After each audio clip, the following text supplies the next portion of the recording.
الحمد لله نحمده ونستعينه ونستغفره ونؤمن به ونتوكل عليه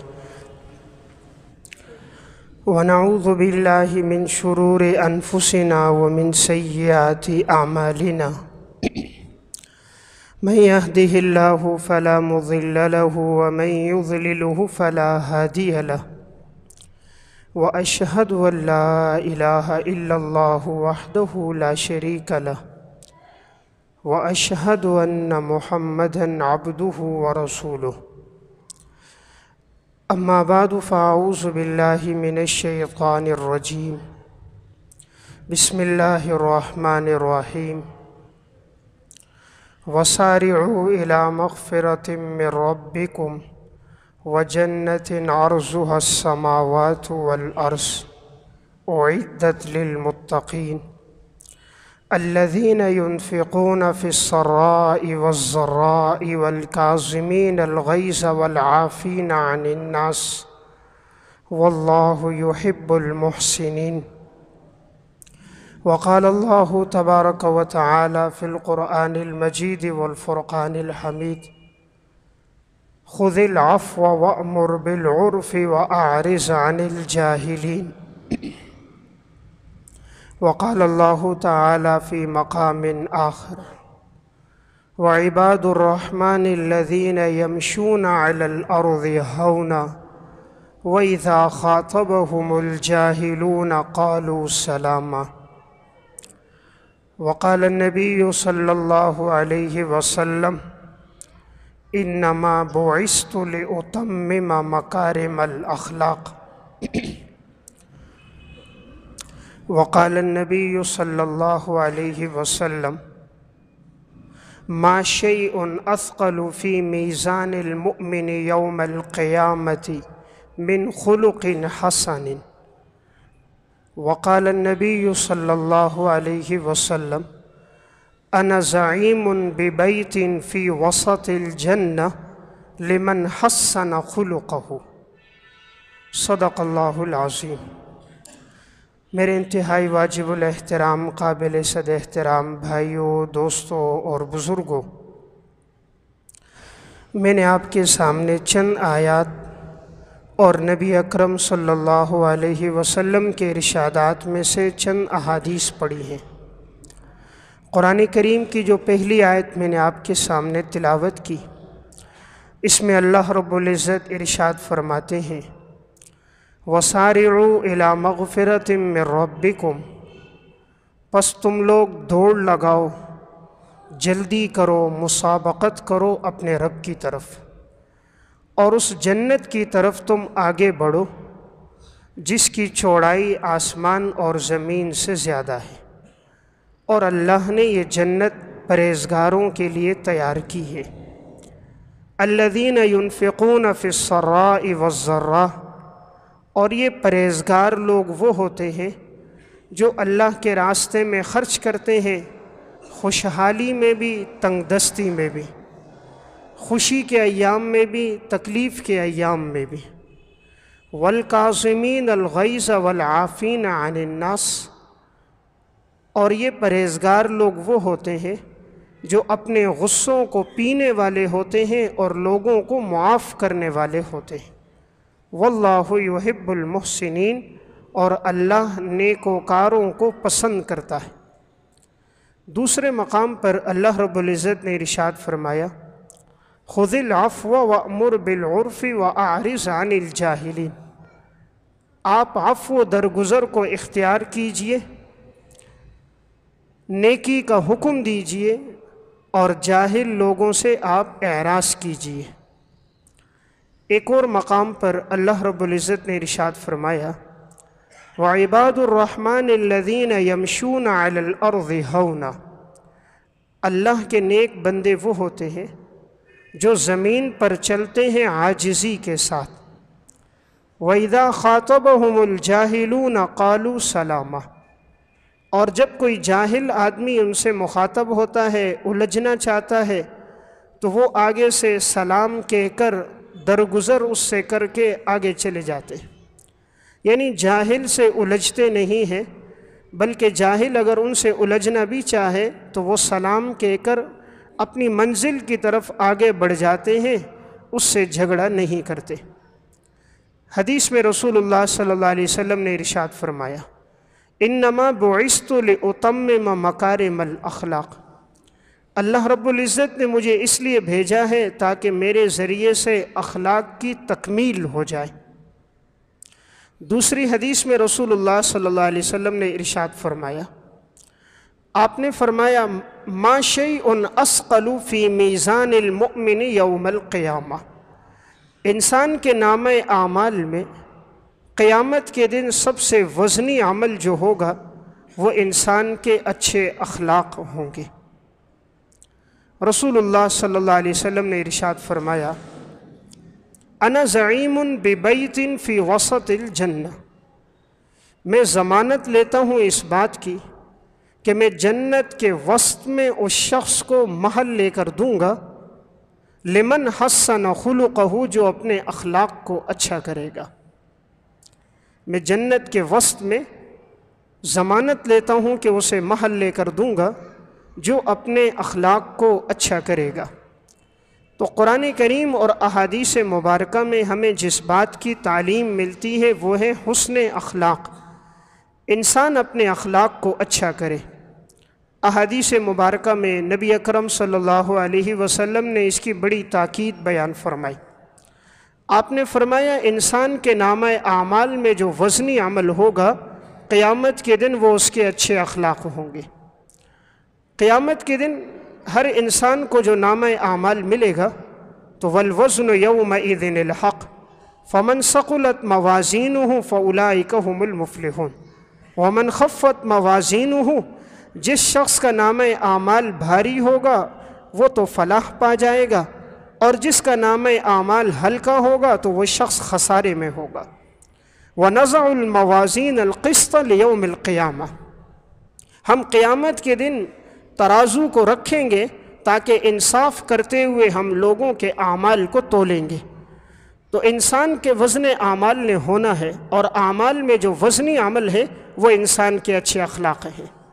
اسی لیے رسول اللہ صلی اللہ علیہ وسلم نے ارشاد فرمایا، دو چیزیں ایسی ہیں جو انسان کو جنت میں لے کر جانے والی، اور دو چیزیں ایسی ہیں جو انسان کو کثرت کے ساتھ جہنم میں لے کر جانے والی۔ جنت میں لے جانے والی دو چیزیں کیا ہیں؟ الفم والفرج، نمبر ایک منہ یعنی زبان کا صحیح استعمال، اور نمبر دو شرمگاہ کا صحیح استعمال۔ زبان کا صحیح استعمال، شرمگاہ کا صحیح استعمال، اور دو چیزیں اکثر انسانوں کو جہنم میں لے کر جانے والی ہیں، وہ ہے زبان کا غلط استعمال اور شرمگاہ کا غلط استعمال۔ تو جنت میں لے جانے والی بھی دو چیزیں ہیں، جہنم میں لے جانے والی بھی دو چیزیں۔ آپ صلی اللہ علیہ وسلم نے ارشاد فرمایا، ان المؤمن لا يدرك بحسن الخلق من درجة الصائم القائم، مومن انسان اپنے اچھے اخلاق کی وجہ سے وہ درجہ پا لیتا ہے جو اللہ کے ہاں قائم یعنی وہ جو ساری رات قیام کرتا ہو اس کا جو درجہ ہے، اور صائم جو دن بھر روزہ رکھتا ہو اس کا جو درجہ ہے، اچھے اخلاق والا اس درجے کو پا لیتا ہے۔ یعنی جس انسان کے اخلاق اچھے ہوں گے تو آپ نے فرمایا اللہ اس کو قائم کا درجہ بھی دے گا جو راتوں کو قیام کرتا ہے، اور اللہ اس کو صائم کا درجہ بھی دے گا جو دن بھر روزہ رکھتا ہے۔ معلوم ہوا کہ حسن اخلاق شریعت میں ایک بہت بڑا وزنی عمل ہے۔ نبی اکرم صلی اللہ علیہ وسلم کے اخلاق خود کیسے تھے؟ حضرت انس بن مالک رضی اللہ تعالی عنہ فرماتے میں 10 سال آپ صلی اللہ علیہ وسلم کے ساتھ رہا ہوں۔ فرماتے تھے حضور کے دست مبارک کا گوشت اتنا نرم تھا کہ ریشم سے زیادہ نرم ہوتا تھا، اور میں نے مشک اور عنبر میں وہ خوشبو نہیں پائی جو آپ صلی اللہ علیہ وسلم کے پسینے میں پائی۔ فرمایا میں 10 سال حضور کے ساتھ رہا، کبھی آپ نے نہیں کہا کہ یہ کام تم نے کیوں کیا، اور اگر میں نے کوئی کام نہیں کیا تو یہ نہیں کہا کہ یہ کام تم نے کیوں نہیں کیا۔ یعنی کبھی آپ نے مجھے اف تک نہیں کہا، حالانکہ میرے 10 سال آپ صلی اللہ علیہ وسلم کے ساتھ گزرے۔ 10 سال بہت بڑا وقت ہے، یہ 10 گھنٹے یا 10 دن یا 10 مہینے نہیں ہیں، 10 سال کا عرصہ ہے۔ اور انسان کی تحمل مزاجی اور اخلاق کا پتہ کب چلتا ہے؟ جس کے ساتھ زیادہ واسطہ پڑتا ہے، اور انسان کا زیادہ واسطہ اپنی بیوی کے ساتھ، اپنے بچوں کے ساتھ، دوست احباب کے ساتھ، اپنے ماتحتوں، غلاموں، نوکروں کے ساتھ پڑتا ہے۔ تو جس پیغمبر کا اپنے خادموں کے ساتھ ایسا تعلق ہو کہ 10 سال میں خادم کہتا ہے مجھے اف تک نہیں کہا، کسی معاملے میں ڈانٹا نہیں، اس پیغمبر کے اخلاق کتنے عالی۔ حالانکہ انسان کا زیادہ بس اپنے نوکر پہ چلتا ہے، اپنے نوکر اور خادم پر وہ ذرا سی بات میں الجھتا ہے، جھگڑا کرتا ہے، بد اخلاقی سے پیش آتا ہے، اور آج کے الفاظ میں کہتے ہیں جی حضرت کا بلڈ پریشر ہائی ہو گیا۔ یہ بلڈ پریشر بھی بڑا سمجھدار ہے، یہ چھوٹے پر ہائی ہوتا ہے، اپنے سے بڑے پر ہائی نہیں ہوتا۔ جب کلو کو 1.25 کلو مل جائے تو یہ وہاں ہائی نہیں ہوتا، ہاں کلو کے سامنے آدھا سیر ہو تو یہ ہائی ہو جاتا۔ اصل بات بلڈ پریشر ہائی نہیں ہوتا، ہم جہاں غصہ نکال سکتے ہیں ہم پورا نکالتے ہیں، جہاں ہمارا بس نہیں چلتا تو ہم برداشت کرتے ہیں، کہتے ہیں ہم نے صبر کر دیا۔ صبر نہیں کیا، وہ اس کی طاقت نہیں چلی۔ اگر بس چلتا تو وہ یہاں بھی اپنے غصے کا اظہار کر دیتا۔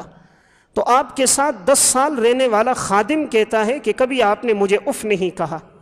سنن ابی داؤد کی روایت ہے، حضرت انس رضی اللہ تعالیٰ عنہ فرماتے ہیں کہ رسول اللہ صلی اللہ علیہ وسلم نے مجھے ایک کام کے لیے بھیجا اور میں بچوں کے ساتھ کھیلنے لگ گیا، کیونکہ یہ خود بھی اس وقت بچے تھے، تو مجھے یاد نہ رہا، اتنے میں حضور آ گئے تو میری گردن پہ ہاتھ رکھا، میں نے جو حضور کی طرف دیکھا تو حضور مسکرانے لگ گئے، اور آپ نے فرمایا یا انیس اذهب حیث امرتک، آپ نے پیار میں تصغیر استعمال کرتے ہوئے کہا انیس کیا تم نہیں گئے اس کام کی طرف جس کا میں نے تمہیں حکم دیا تھا؟ یعنی ڈانٹا نہیں، مارا نہیں، غصہ نہیں کیا، پیار سے کہا۔ تو آپ صلی اللہ علیہ وسلم کے اخلاق اتنے عالی تھے، تو یہ امت کو درس دینا تھا کہ اپنے اندر حسن اخلاق کو لے کر آؤ۔ دیکھیں جنت میں اگر کسی کو کوڑا رکھنے کے برابر بھی جگہ مل جائے تو حدیث میں آتا ہے دنیا اور ما فیہا سے بہتر ہے، لیکن اللہ کے رسول صلی اللہ علیہ وسلم فرماتے ہیں کہ جن کی زبان سے سچ کے علاوہ کچھ نہیں نکلتا، آپ کی زبان سے جو صادر ہوا وہ وحی ہے، وما ينطق عن الهوى ان هو الا وحی یوحى، وہ پیغمبر فرما رہا ہے کہ انا زعیم ببیت فی وسط الجنہ، میں ذمہ داری لیتا ہوں، میں تمہیں جنت کے درمیان میں محل لے کر دوں گا، لمن حسن خلقہ، جو انسان اپنے اخلاق کو اچھا کرے گا۔ پیغمبر سے بڑی ذمہ داری کون لے سکتا ہے؟ اور ذمہ داری بھی کسی کو آج اگر کہہ دیا جائے میں تمہیں ڈیفینس میں مکان خرید کے دیتا ہوں، انسان کتنا خوش ہو جاتا ہے، لیکن ہو سکتا ہے کہنے والا بات سے مکر جائے۔ لیکن آپ صلی اللہ علیہ وسلم پیغمبر فرما رہے ہیں کہ میں دنیا میں نہیں، میں جنت میں خرید کے دوں گا، دنیا کا مکان نہیں، محل خرید کے دوں گا۔ جس پیغمبر کی بات میں کبھی جھوٹ نہیں ہو سکتا، لیکن اس کو خرید کے دوں گا، اس کے لیے ضمانت لیتا ہوں جس کے اخلاق اچھے ہوں گے۔ اس سے معلوم ہوتا ہے کہ اخلاق شریعت میں بہت بڑا وزنی عمل ہے۔ آپ صلی اللہ علیہ وسلم نے فرمایا، اب اخلاق کہتے کس کو ہیں؟ اخلاق کہتے ہیں سل من قطعک واعف عمن ظلمک واحسن الی من اساء الیک، جو تم سے توڑے تم اس سے جوڑو، جو تمہارے ساتھ برا سلوک کرے تم اس کے ساتھ اچھا سلوک کرو، جو تمہارے اوپر ظلم کرے تم اس کو معاف کرو۔ یہ اچھے اخلاق ہیں۔ اچھے اخلاق کسے کہتے ہیں؟ توڑنے والے سے جوڑنا، جوڑنے والے سے وہ سب جوڑتے ہیں، لیکن جو توڑے اس کے ساتھ جوڑنا یہ اخلاق ہے۔ جو ظلم کرے اسے معاف کرنا یہ اخلاق ہے۔ برا سلوک کرنے والے کے ساتھ اچھا سلوک کرنا یہ اخلاق ہے۔ اور حضور نے خود اس اخلاق پہ عمل کر کے امت کو درس بھی دیا۔ آپ صلی اللہ علیہ وسلم کی زندگی گواہ ہے۔ صحیح بخاری میں واقعہ ہے، عقبہ ابن ابی معیط بدبخت یہ آیا، آپ صلی اللہ علیہ وسلم سجدے کی حالت میں تھے اور اس نے اپنی چادر حضور کے گلے میں ڈالی اور آپ کو اپنی طرف گھسیٹنے لگا، تو آپ صلی اللہ علیہ وسلم کو اتنی تکلیف اس سے پہنچی ہے۔ تو دیکھیے آپ کے کتنے اخلاق عالی ہیں۔ آپ صلی اللہ علیہ وسلم سجدے کی حالت میں ہیں، اونٹ کی گندی اوجڑی لا کر آپ صلی اللہ علیہ وسلم کی کمر مبارک پہ رکھی گئی۔ اس سے معلوم ہوتا ہے آپ کے اخلاق کیسے عالی تھے۔ اتنا ظلم و ستم آپ پر ہوا ہے دین کی دعوت کے بارے میں۔ ہمیں تو آج تک کسی نے دین کے بارے میں کبھی تانا نہیں دیا ہوگا، دین کے معاملے میں کسی نے ہمارے گلے میں رسی ڈال کر چادر ڈال کر گھسیٹا نہیں ہوگا، دین کی دعوت کے معاملے میں ہماری کمر پر کسی نے اوجھڑی نہیں رکھی ہوگی، لیکن پیغمبر آخر الزمان، کائنات میں جن کا درجہ سب سے بلند و بالا ہے، ان پر دین کی خاطر اتنی آزمائشیں بھی آئیں، لیکن آپ نے اپنے عالی اخلاق کے ساتھ امت کو درس دیا ہے۔ آپ صلی اللہ علیہ وسلم کے اخلاق کیسے عالی ہیں، دین کی دعوت دیتے ہیں، کتنی بڑی تکلیف آتی ہے۔ جب سورہ لہب نازل ہوئی تو ابو لہب بدبخت نے اپنے بیٹوں سے کہا، اس کے بیٹوں کا نام تھا عتبہ اور عتیبہ، کہ جا کر محمد کی بیٹیوں کو طلاق دے دو۔ اس وقت تک کافر سے نکاح کرنا منع نہیں ہوا تھا۔ آپ کی 2 بیٹیوں کا ان کے ساتھ عقد ہوا تھا، ام کلثوم اور رقیہ کا۔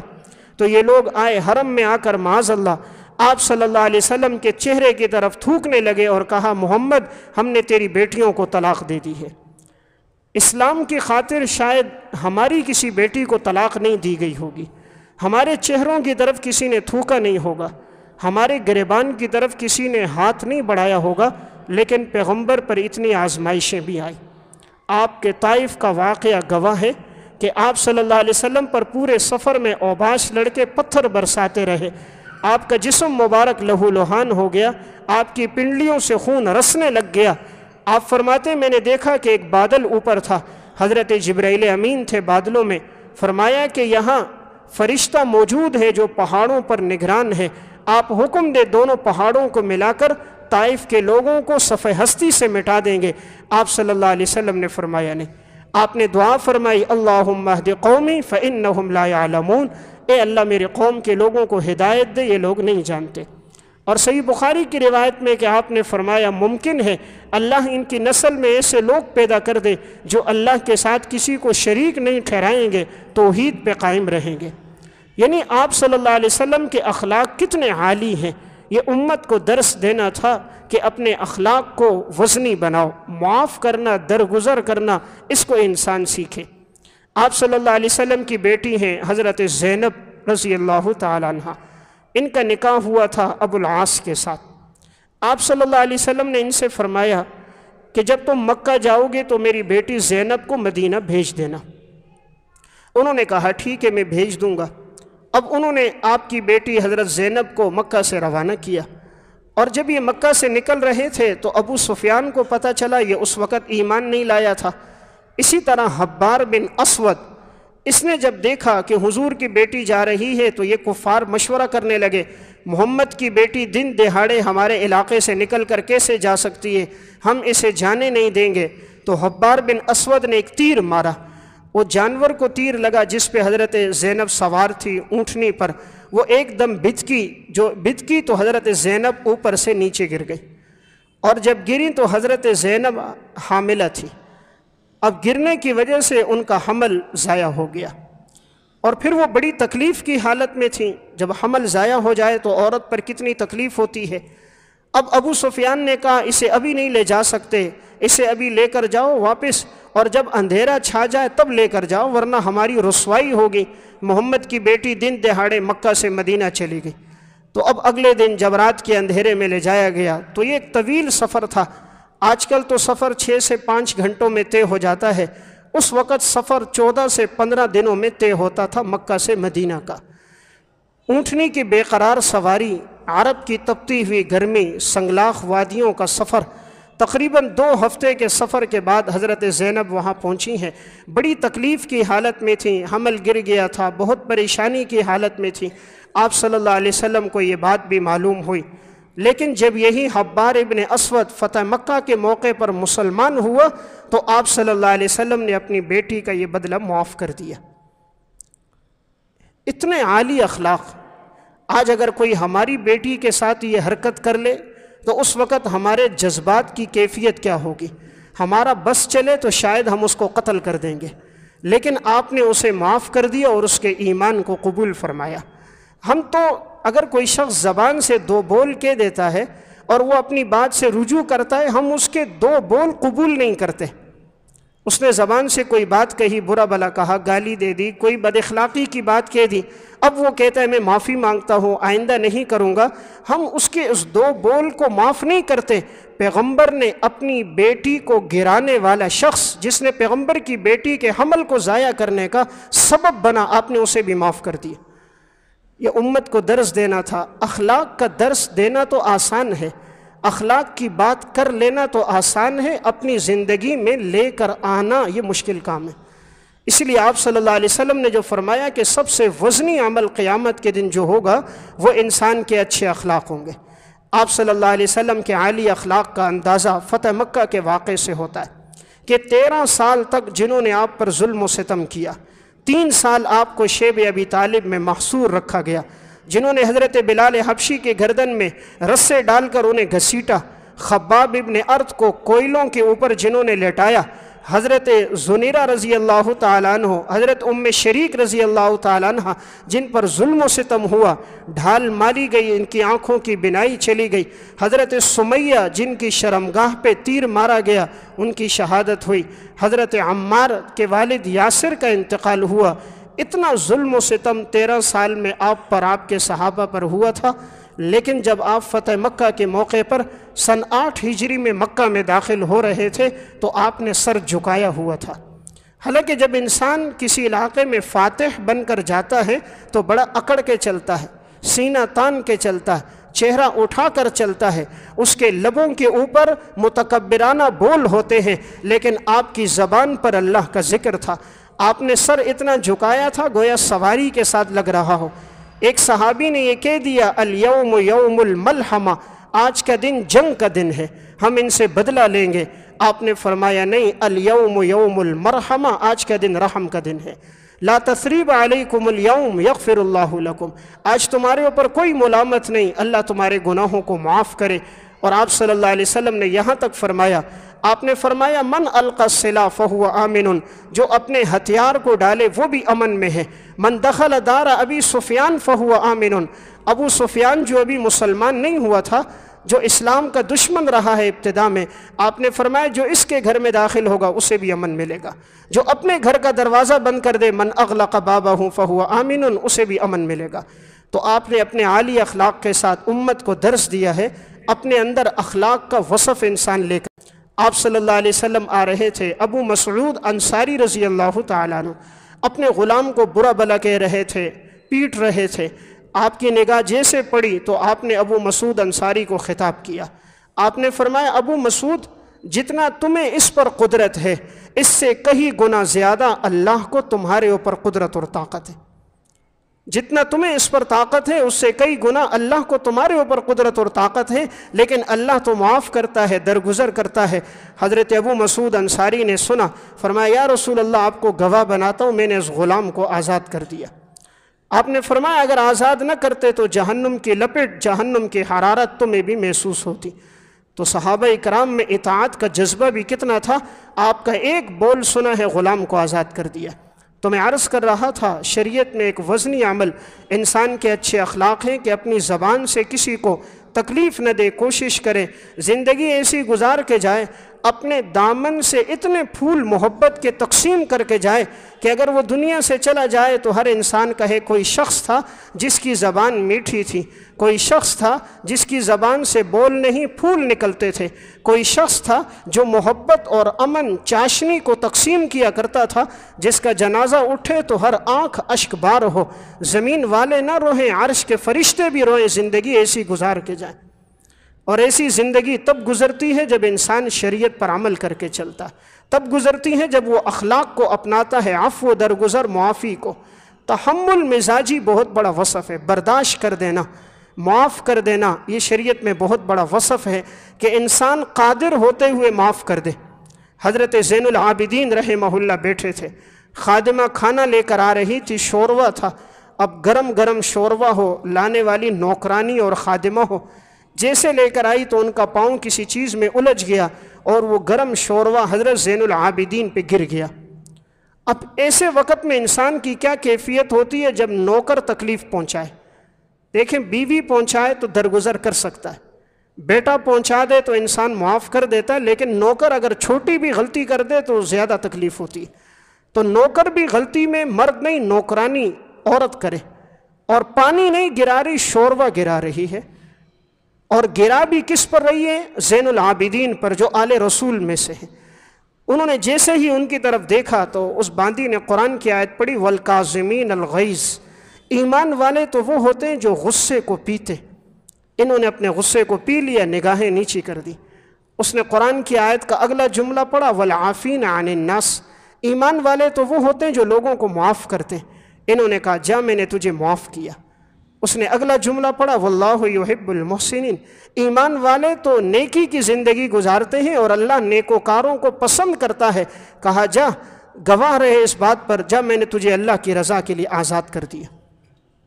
یہ ہے عالی اخلاق۔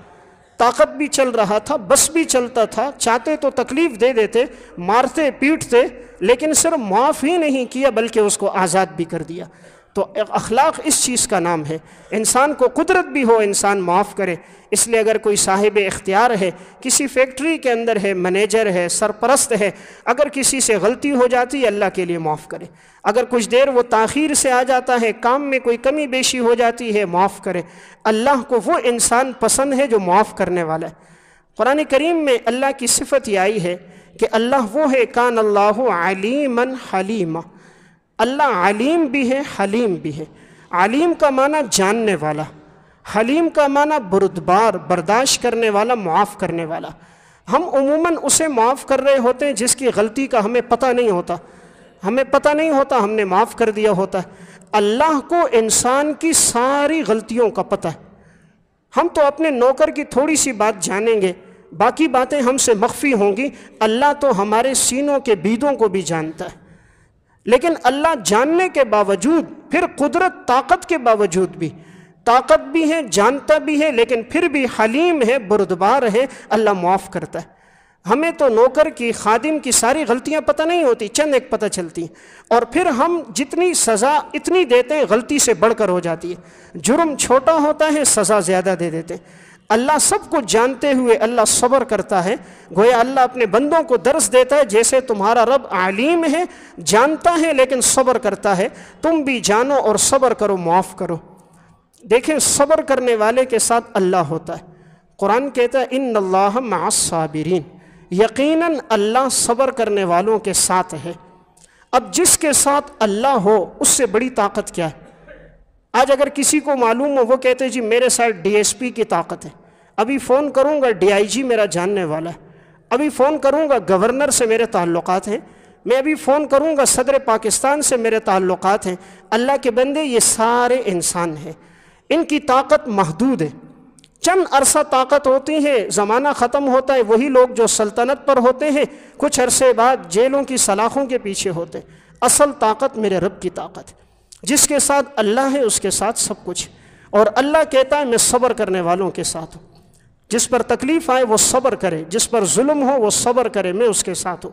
انما یوفی الصابرون اجرہم بغیر حساب، اور اللہ صبر پر اتنا اجر دیتا ہے جس کا حساب و کتاب ہی کوئی نہیں۔ ہر عمل کا حساب ہے، صبر کا حساب کوئی نہیں۔ اس لیے زندگی ہو تحمل، مزاجی برداشت۔ آج ہم نے گناہوں کا نام تبدیل کر دیا ہے، گناہ کا نام بدل دیا تاکہ وہ جو نفرت ہے وہ دل سے نکل جائے۔ پہلے رشوت کو رشوت کہتے تھے، اب نام ہے چائے پانی، تو نام تبدیل کر دیا، گناہ کی نفرت دل سے نکل جائے۔ پہلے جھوٹ کو جھوٹ کہتے تھے، اب کہتے ہیں بہانہ۔ بیوی کہتی جی میں نے شوہر کے سامنے بہانہ کیا، جھوٹ کا نام بدل دیا بہانے کے ساتھ۔ تو یہ ہم نے شریعت کی اصطلاحات کو بدلا اپنے آپ کو تسلی دینے کے لیے، تاکہ وہ جو گناہ کی وعیدیں ہیں وہ ہمارے اوپر نہ آ جائیں، گناہ کی وعیدیں نہ صادق آئیں، ہم نے ان کو تبدیل کر دیا۔ شریعت نے منع کیا غیبت نہ کرو، ہم نے نام رکھا جی گپ شپ لگا رہے، غیبت کا نام رکھا جی آپس میں گپ شپ لگا رہے، کسی کے بارے میں تبصرہ ہو رہا ہے اس کو تعبیر کیا جا رہا ہے گپ شپ کے ساتھ، کسی کی عزت پہ حملہ ہو رہا ہے، تکلیف پہنچا رہے ہیں، کاج میں بڑا بہادر ہوں، میں اس کے سامنے بھی کہہ سکتا ہوں۔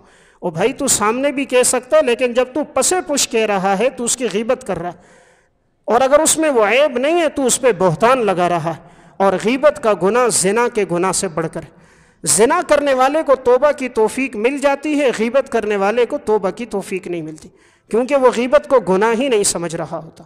امام بخاری رحمۃ اللہ علیہ، اللہ نے بہت بڑا مقام دیا ہے، صحیح بخاری جنہوں نے لکھی فرماتے تھے انی ارجو ان القى اللہ ولا يحاسبني انی اغتبت احدا، مجھے اللہ کی ذات سے امید ہے اللہ قیامت کے دن مجھ سے غیبت کے بارے میں کوئی حساب نہیں لے گا، میرے نامہ اعمال میں غیبت کا گناہ کوئی نہیں۔ کتنی بڑی بات ہے کہ زندگی کیسی گزاری ہے. فرماتے ہیں کہ اللہ مجھ سے اس بارے میں کوئی حساب نہیں لے گا، اس لیے کہ میرے نامہ اعمال میں غیبت کا گناہ نہیں ہے. تو انسان کا وصف کیا ہے؟ تحمل مزاجی، برداشت کر دینا، اچھے اخلاق سے پیش آنا، معاف کر دینا، یہ بہت بڑا وزنی عمل ہے. ایک بزرگ ایک نہر کے کنارے سے گزر رہے تھے، تو وہاں چند اوباش لڑکے تھے. اب ان اوباش لڑکوں نے اس بزرگ کو دیکھا. اس بزرگ کا ارادہ تھا کہ ایک کشتی چھوٹی سی بک کرا کے ایک کنارے سے دوسرے کنارے پہنچ جاؤں. تو انہوں نے دیکھا وہ جب بیٹھا تو یہ بھی ساتھ ساتھ بیٹھ گئے. اب الگ سے انہوں نے لی کشتی، اور ساری کشتی میں یہ لوگ گانا بجاتے رہے، ساری کشتی میں یہ لوگ بیہودہ باتیں کرتے رہے، تانے دیتے رہے، مختلف قسم کے جملے ان پر کستے رہے. یہ بزرگ سنتے رہے، اپنے ذکر میں مصروف رہے. قریب میں ایک شخص بیٹھا تھا، کہنے لگا حضرت آپ کو انہوں نے بڑی تکلیف پہنچائی ہے، بڑی تکلیف پہنچائی ہے، آپ ان کے لیے بد دعا کر دیں، اللہ ان کو سزا دے دے. انہوں نے ہاتھ اٹھائے اور دعا کی کہ اے اللہ، تو نے دنیا میں جس طرح ان کو خوشیاں دی ہیں، ان کو آخرت کی خوشیاں بھی عطا کر دے. آخرت کی خوشیاں تب ملیں گی جب ہدایت ملے گی. تو گویا اشارہ کیا یہ دنیا میں جس طرح خوشی میں مست ہو کر جا رہے ہیں، گھوم رہے ہیں، اے اللہ تو آخرت کی خوشی بھی دے دے، یعنی اے اللہ تو ان کو ہدایت دے دے تاکہ یہ لوگ ہدایت پر آ جائیں تو آخرت کی خوشیاں مل جائیں گی. یعنی ان لوگوں میں تحمل مزاجی کتنا تھی، برداشت کس حد تک ہے کہ ایک تانے دے رہا ہے، مختلف قسم کے جملے کس رہا ہے، انہیں دیکھ کر گانا گا رہا ہے، لیکن وہ اللہ والے تھے، انہوں نے ہاتھ اٹھا کر بد دعا نہیں کی، دعا کی. دعا دے دینا بہت بڑا عمل ہے، معاف کرنا بڑا وزنی عمل ہے.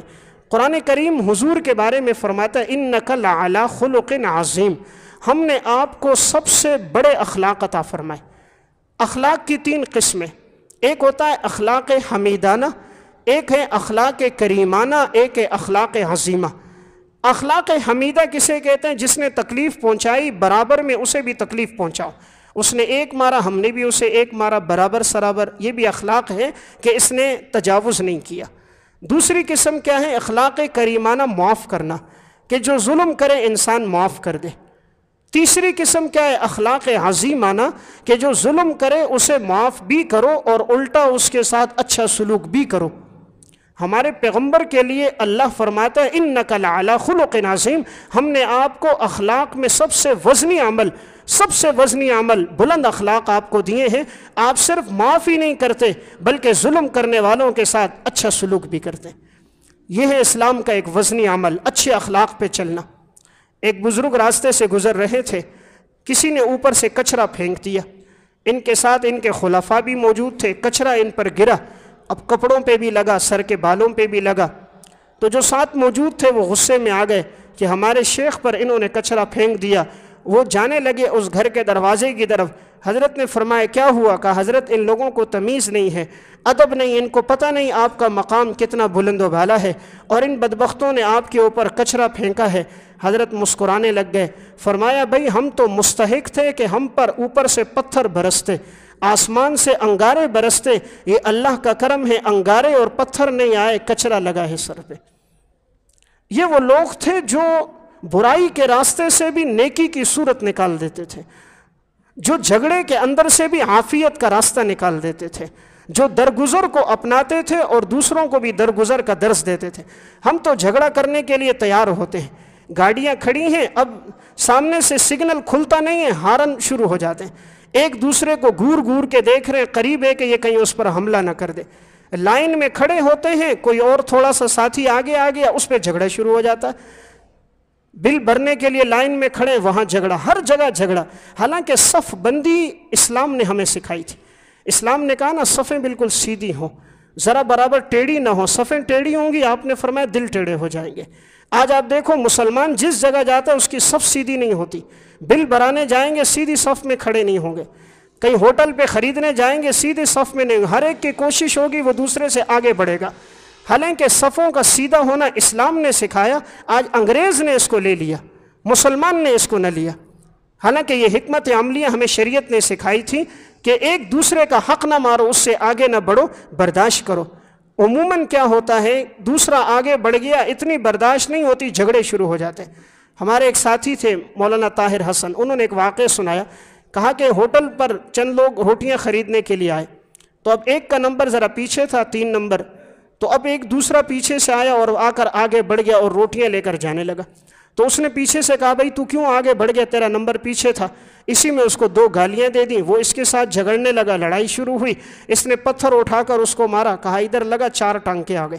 اس نے جواب میں بڑا بلاک اٹھا کر مارا, اس کا پورا سر پھٹ گیا, وہیں انتقال ہو گیا. اب 3 سے 4 منٹ کی بات تھی. اگر اس نے یہ روٹیاں پہلے لے لی اور اس نے بعد میں لے لی تو حرج کی کیا بات ہے؟ یعنی مسلمان میں تحمل مزاجی ختم ہو گئی, برداشت ختم ہو گئی. ہمارے پیغمبر کے اخلاق تو ایسے عالی ہیں کہ آپ کے چچا کو جس نے قتل کیا, وحشی, اور قتل بھی کس طرح کیا, جسم کے 17 ٹکڑے کر دیے, کان الگ ہیں, ہاتھ الگ ہیں, پاؤں الگ ہیں, دل نکال دیا, ہندا نے کلیجہ چبا دیا, جسم کے ٹکڑے ٹکڑے ہو گئے. آپ کسی کی لاش پر آ کر اتنے نہیں روئے جتنا آپ حضرت حمزہ پر آئیں. آپ کی آنکھوں سے آنسو بہنے لگ گئے تھے کہ انہوں نے میرے چچا کو کتنی بے دردی کے ساتھ شہید کیا.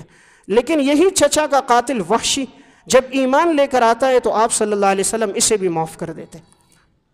آج ہمارے کوئی جسم کے ٹکڑے کر دے, ہماری اولادوں کے کر دے, ہم اسے معاف کر دیں گے. ہم تو گالی دینے والا جو زبان سے ایک بول کہتا ہے اسے نہیں معاف کرتے, جائے کہ جو جسم کے ٹکڑے کر دے ہم اسے معاف کر دیں. تو پیغمبر کے عالی اخلاق ہمیں یہ سبق دے رہے ہیں, ہم اپنی زندگی میں یہ وصف لے کر آئیں.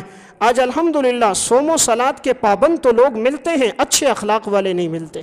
نمازی ملتے ہیں, دیندار مل جاتے ہیں, راتوں کو اٹھنے والے مل جاتے ہیں, لیکن زبان سے میٹھا بول نکالنا کہ جس سے کسی کو تکلیف نہ ہو, دوسرے کا دل خوش ہو جائے, ایسے لوگ بہت کم ملتے, گنے چنے ہیں صرف. اصل انسان کی جو خوشبو ہے نا وہ اخلاق کی خوشبو ہے. انسان کا کردار یہ اس کا تعارف کراتا ہے. انسان کا مال تعارف نہیں کراتا, انسان کا عہدہ اور جائیداد اس کا تعارف نہیں کراتی, انسان کا کردار اور سیرت اس کا تعارف کراتی. آپ صلی اللہ علیہ وسلم جب پیغمبر بن کر آئے ہیں, آپ نے سب سے پہلی بات کیا کہی؟ قرآن کہتا ہے فَقَدْ لَبِثْتُ فِيكُمْ عُمْرًا مِّن قَبْلِهِ أَفَلَا تَعْقِلُونَ, میں نے زندگی کا ایک عرصہ تمہارے اندر گزارا, کیا تمہارے اندر سمجھ نہیں ہے؟ یعنی میری زندگی میں کوئی عیب تم نے دیکھا ہے؟ آپ نے سب سے پہلے اپنی زندگی کو پیش کیا, معجزات بعد میں پیش کیے, اپنی 40 سالہ زندگی کو پہلے پیش کیا. وہ لوگ آپ کی جان کے دشمن تھے, آپ پر یہ عیب تو لگایا کہ یہ ساحر ہے, جادوگر ہے, لیکن کوئی یہ عیب نہ لگا سکا معاذ اللہ یہ بد اخلاق ہے, بد کردار ہے, زنا کرنے والا ہے, شراب پینے والا ہے, اس کا اٹھنا بیٹھنا ٹھیک نہیں ہے. وہ تو معمولی بہانہ لے کر حضور کو بدنام کرتے تھے, لیکن آپ کے اخلاق پر آج تک کوئی انگلی نہ اٹھا سکا. انسان کی زندگی کردار کی زندگی ہوتی ہے. اور دوسرا جو متاثر ہوتا ہے وہ ہماری گاڑی موبائل دولت سے نہیں, ہمارے حسن اخلاق سے متاثر ہوتا ہے. اور اخلاق میں اللہ نے ایسی طاقت رکھی ہے, یہ دوسروں کے دلوں کی زندگیوں کو پلٹ دیتا ہے. حضرت شیخ العربی والعجم مولانا حسین احمد مدنی رحمۃ اللہ علیہ ریل میں سفر کر رہے تھے. آپ کے ساتھ ایک ہندو بیٹھا ہوا تھا. اچانک اسے قضائے حاجت کی ضرورت پیش آئی. وہ اٹھا اور ریل کے ڈبے میں جو استنجا خانہ تھا وہاں گیا تو ایک دم واپس آ گیا. اس کے چہرے کے اثرات بتا رہے تھے کہ شاید وہاں پر گندگی تھی اور یہ اس لیے واپس آیا, یہ قضائے حاجت نہ کر سکا. حضرت اپنے دور کے بہت بڑے عالم گزرے ہیں. 18 سال مسجد نبوی میں روضہ رسول کے سامنے بیٹھ کر انہوں نے حدیث کا درس دیا. اب یہ خود اٹھے اور انہوں نے چند گتے لیے جو ارد گرد پڑے تھے, چند گتوں کے ساتھ ایک لوٹے کا پانی لیا اور گئے اور اس بیت الخلاء کو بالکل صاف کر دیا. صاف کرنے کے بعد لوٹے میں پانی بھی رکھ دیا اور اس ہندو سے کہا کہ اب آپ جا سکتے ہیں, وہ جگہ بالکل صاف ستھری ہے. اس نے کہا نہیں میں ابھی ہو کر آیا ہوں. کہا نہیں آپ جا کر دیکھ لیں. جب وہ گیا جگہ بالکل صاف ستھری تھی. اس نے قضائے حاجت کی, واپس آیا اور کہنے لگا حضرت آپ کس دین کی دعوت دیتے ہیں؟ فرمایا اسلام کی دعوت دیتا ہوں. کہا کلمہ پڑھائیے میں مسلمان ہوتا ہوں, آپ کا دین سچا دین ہے. کردار کی طاقت ہے, عمل کی طاقت ہے. آج تو ہم بیت الخلاء اپنے مسلمان کے لیے گندا کر کے جاتے ہیں, قضائے حاجت کر کے جاتے ہیں, پانی نہیں گراتے, اس کی صفائی نہیں کرتے. جب بعد میں دوسرا آتا ہے اسے تکلیف ہوتی ہے. مسجد کے بیت الخلاؤں کے ساتھ تو یہ حشر کیا ہوتا ہے. آج کے مسلمان نے پورا دروازہ لکھا بھرا ہوا ہے, قلم نکال کے لکھتے رہتے ہیں. ہر دوسرے مہینے رنگ کرتے ہیں مسجدوں والے, لیکن پھر وہ ساری جگہ بھری ہوئی ہے. گویا ان کو یہ چاکنگ کی جگہ ملی ہے. اور بھائی قلم کا کتنا بڑا مرتبہ ہے, نون والقلم وما یسطرون, قلم کی قسم اللہ قرآن میں کھا رہا ہے اور ہم قلم لے کر لکھ رہے. بعض بدبختی کہو ان کو جو اپنے بیت الخلاء میں اپنی گندگی لے کر دیوانوں پہ مل رہے ہوتے. اللہ کے گھر کا احترام نہیں، کبھی اپنے گھر کی دیواروں پر اور کبھی ماربل پر کبھی یہ پان کا تھوکیں گے نہیں، لیکن مسجد کے اندر اگر کبھی بیت الخلا ہوں گے وہاں آپ جا کے دیکھ لیں، نسواریں کناروں پر تھوکی ہوئی ہوں گی، پان اور گٹکا تھوکا ہوا ہوگا۔ اپنے گھر کا خیال ہے، مسلمان کے دل میں رب کے گھر کا خیال نہیں۔ تو یہاں میں عرض کر رہا ہوں، حضرت مدنی نے صاف کیا غیر مسلم کے لیے بیت الخلا کو، اور یہی بات وجہ بنی اور وہ ایمان لے کر آ گئے۔ میں آخری ایک واقعہ سنا کے بات ختم کرتا ہوں۔ امیر شریعت مولانا عطا اللہ شاہ بخاری رحمۃ اللہ علیہ ملتان کے جلسے میں بیان کے لیے آئے۔ حضرت نے جب بیان کر دیا، بیان ختم ہوا، دسترخوان لگا، کھانا کھا رہے تھے، اتنے میں وہاں ایک جمعدار تھا جس کے ہاتھ میں لوٹا اور اس کے ہاتھ میں دیگر سامان موجود تھا جو بیت الخلا کی صفائی میں استعمال ہوتا ہے، جھاڑو بھی تھا، وہ گزر رہا تھا۔ حضرت نے اسے بلایا، آؤ ہمارے ساتھ کھانا کھاؤ۔ وہ قریب آیا اور کہنے لگا، جی میں کیسے کھا سکتا ہوں، آپ مسلمان ہو، میں غیر مسلم ہوں، میں کہاں آپ کے ساتھ بیٹھ سکتا ہوں، پھر آپ امیر شریعت، اللہ نے بہت بڑا مقام دیا تھا مولانا عطا اللہ شاہ بخاری رحمۃ اللہ علیہ کو، کہا مجھ جیسا گندا ناپاک آدمی آپ کے ساتھ کیسے بیٹھ سکتا ہے؟ فرمایا بھائی انسان تو ہو؟ کہا جی انسان ہو۔ کہا بھوک تو تمہیں بھی لگتی ہے؟ کہا جی بھوک تو لگتی ہے۔ کہا بیٹھو۔ اپنے ساتھ بٹھایا۔ اب وہ جھجک رہے تھے، خود ان کے ہاتھ دھلائے۔ ہاتھ دھلانے کے بعد اب وہ لقمہ نہیں لے رہے کہ میں غیر مسلم ہوں، یہ مسلمان ہیں، تو میں کیسے ان کی پلیٹ سے کھاؤں، کہیں یہ کھانا ترک نہ کر دیں۔ حضرت نے خود لقمہ بنایا، اس کے منہ میں ڈالا۔ اب اس نے جب کھانا شروع کر دیا تو اسے پینے کی حاجت تھی، لیکن گلاس کی طرف ہاتھ نہیں بڑھا رہا تھا، کہیں ایسا نہ ہو میں گلاس سے پی لوں، مسلمان اس سے نہ پئیں۔ حضرت نے پانی ڈالا، اسے دیا، اس نے پیا، اس کا جھوٹا پانی خود پیا۔ یہ شخص کھانا کھا کے اٹھا اور گیا اپنے گھر، اپنی بیوی کو، اپنے بچوں کو، اپنے ساس و سسر کو، اپنے بہن بھائیوں کو لے کر آیا، کہا امیر شریعت کلمہ پڑھاؤ، ہم مسلمان ہوتے۔ سارے کے سارے مسلمان ہو گئے۔ اللہ نے اخلاق میں بڑا اثر رکھا ہے، اخلاق میں بڑی قوت ہے۔ اسلام جو پھیلا یہ اخلاق کے بلبوتے پر پھیلا۔ جہاں صحابہ گئے انہوں نے اخلاق کے ذریعے تعلیم دی۔ کیا اخلاق تھے امیر شریعت کے بھی کہ بھنگی کو اپنے ساتھ بٹھایا، اسے ساتھ کھانا بھی کھلایا، منہ میں لقمہ بھی ڈالا، اور یہی ہدایت کا ذریعہ بن گیا۔ تو میری ساری معروضات کا خلاصہ ہے، ہم اپنے اندر اچھے اخلاق کو لے کر آئیں۔ اللہ ہم سب کو عمل کی توفیق